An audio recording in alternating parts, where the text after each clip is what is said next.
Kwa sababu nyie sio Mungu, hamtanizuia kufa. Kama mnataka kuniua vile vile sema. I was born once, I will die once. We live once. Na mimi nimekataa kuwa mtumwa.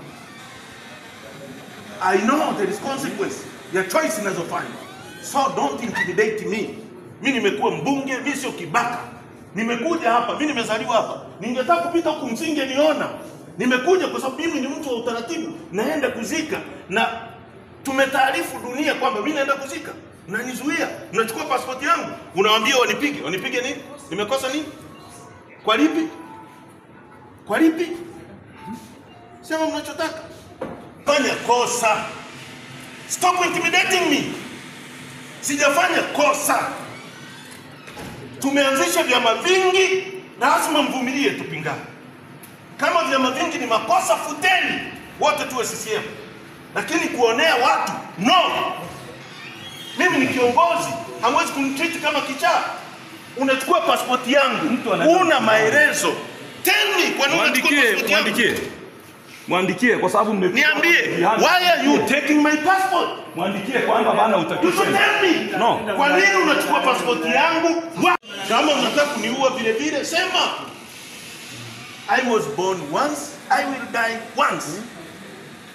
We live once. Na mimi nimekataa kuwa mtumwa. I know there is consequence. Your choice inazofanya. So don't intimidate me. Mimi nimekuwa mbunge, mimi sio kibaka. Nimekuja hapa, mimi nimezaliwa hapa. Ningetaka kupita huku msingeniona. Nimekuja kwa sababu mimi ni mtu wa utaratibu, naenda kuzika na tumetaarifu dunia kwamba mimi naenda kuzika. Mnanizuia, mnachukua passport yangu, unawaambia wanipige. Wanipige nini? Nimekosa nini? Kwa lipi? Kwa lipi? Sema mnachotaka. Kituo mnachotaka semeni kwamba tunakutaka kitu fulani. I will go. Lakini stop intimidating me. Mimi sio mtu wa kutisha mzee. Hapa nimezuiliwa kusafiri kwenda kwenye msiba wa baba Raila Amolo Odinga kwenye mazishi, na nilipata taarifa hizi tangu jana kwamba kuna mpango wa kunizuia. Immigration ya Tanzania inajipanga kunizuia, na tangu jana nilipokuwa nasafiri, nilipofika Mwanza nimeona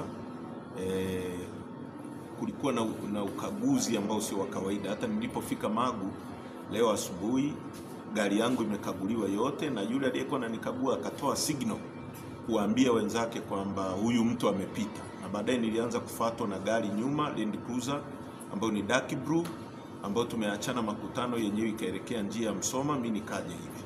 Lakini nilipofika kwenye boda ya Tanzania, wakati naingia wamenikagua tena na wakatoa signal, na baadaye nikafuatwa na afisa mmoja anaitwa Sonda. Hapa wakati nakuja kugonga passport, amechukua passport yangu, wamenizuia. Kwa hiyo hapa mnaniona niko kwenye one stop border ya Hispania.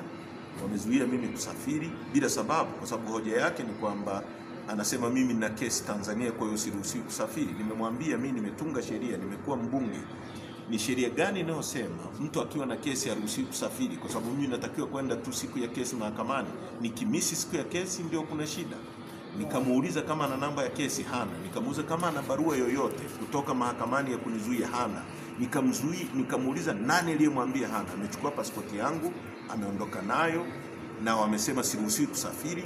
Kwa mimi niko hapa nasubiri wanipe maelekezo mengine, tujue ni kwa nini wananizuia mimi kwenda kwenye mazishi. Na haya ni mambo mabaya kabisa, kwa sababu hivi ni vitendo vilivyofanywa na wakoro, kuzuia mtu kwenda kufanya kwenye mazishi. Mazishi ni ibada. Amekufa kiongozi mkubwa sana wa kimageuzi, ambaye sisi wengine ni kiongozi wetu, tunamuenzi, tunamheshimu, ndio maana tumesafiri all the way. Lakini la pili, mimi sio mtu ambaye naweza kukimbia. Mimi siwezi kukimbia nchi yangu. Nimesema tena na tena kwamba sitakimbia hata siku moja kwenye nchi yangu, kwa sababu hakuna kosa nalofanya.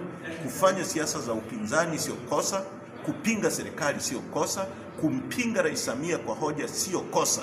Kwa mimi siwezi kukimbia, nahitaji waniruhusu niende kwenye mazishi Bondo, na kesho nitarudi. Kama wananihitaji basi wanichukue, vinginevyo mimi siondoke.